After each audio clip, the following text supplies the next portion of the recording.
వాడు నువ్వు అనుకున్నంత శుద్ధపోసేం కాదు. ఖచ్చితంగా శ్రీరామ్ గాడే ఏదో చేస్తున్నాడు. పంచాయతీ సెక్రటరీ శ్రీరామ్ మీద డౌట్ వస్తుంది.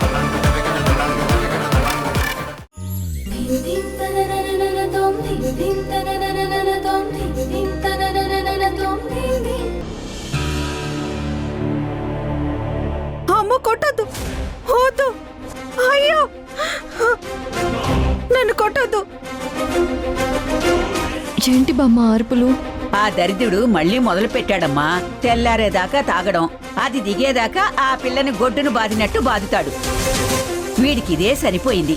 అయ్యో కొట్టద్దు ప్లీజ్. అమ్మా వసుంధరా, నా మాట విని వెళ్ళొద్దమ్మా. వాడు తాగిన మైకంలో ఉంటాడు.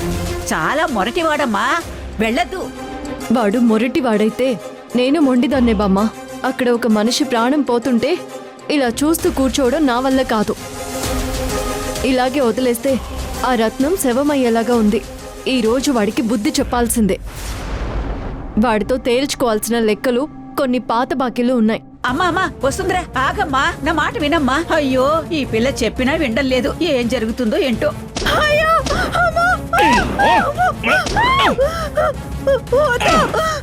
నన్ను కొట్టద్దు. అసలు నువ్వు మనిషివా పశువా? ఓహో, మేడం గారా, మీకు ఎన్న పని ఇక్కడ? ఇది మా పురుషన్ పొన్నాటి గొడవ. రే, పెళ్ళాం మీద చేయి చేసుకునేవాడు మొగుడే కాదురా, చచ్చిన శవంతో సమానం. మొగుడు పెళ్ళాల గొడవ అంటే 4 గోడల మధ్య పరిష్కరించుకునేది. అంతేకాని ఆ అరుపులు సందు చివరి దాకా వినపడేలాగా గొడ్డుని కొట్టినట్టు కొట్టడం కాదు. నువ్వులే. మేడం మీరు వెళ్ళిపోండి, వాడు తాగేస్తున్నాడు. లేదు రత్నం, ఈ రోజు వీడి ఆటలు సాగనివ్వను. నీ మీద చెయ్యి ఎత్తాలంటే ఎత్తిన చెయ్యి మళ్ళీ పని చేయదు అనే భయం వీడిలో కలగాలి. ఇప్పుడే పోలీసులకి కాల్ చేస్తాను. ఆగా, ఏంటంటే పోలీసు కేసా? భలే చెప్పావే. సరే, ఎటు కేసు పెడతావు? ఆ కేసులో ఇంకొకటి కూడా యాడ్ చేసుకో. ఈ అందమైన అమ్మాయిని ఒక్కసారి టచ్ చేస్తే కిక్కే వేరు. రా, వదలరా.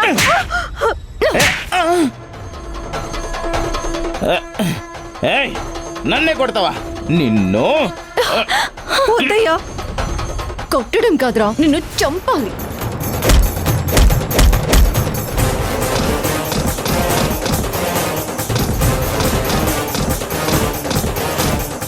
కట్టుకున్న పెళ్ళాన్నే కొడతావురా?